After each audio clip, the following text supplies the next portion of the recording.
typically it's 3 months, 6 months, maybe even more. But at the same time, there are some other important factors to keep in mind if you want to understand if you're actually in recovery. So it's not only connected with the absence or less frequent binge eating episode, but it's also about your mindset. It's how much food noise you had. It's how often you think about food, how obsessed you are with certain type of food. Whether you using food as the only coping mechanism for your emotional problem. Food can be a coping mechanism, but it should not be the only one and the most powerful one.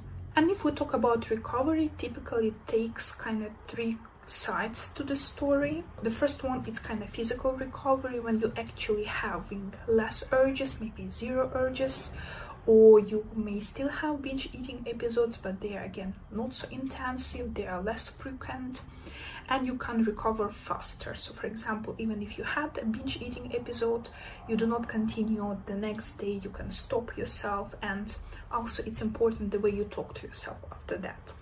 Also, you can identify urges easily, you can be more present, you can have kind of more control in that particular situation. So you are not controlling the urge, you are not fighting also the urge, but you're kind of aware of what's happening, and you can be already within the situation, not just on this automatic pilot.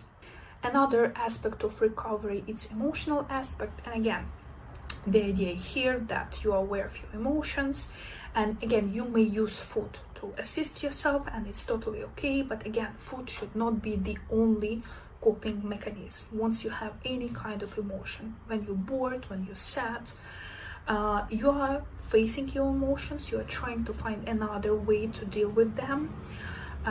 Again, it might be food, but it's not the only food that can help you to deal with those issues. And the last component, which personally for me probably the most important in terms of my recovery, it's about mental aspect. It's kind of your attitude to this situation in general.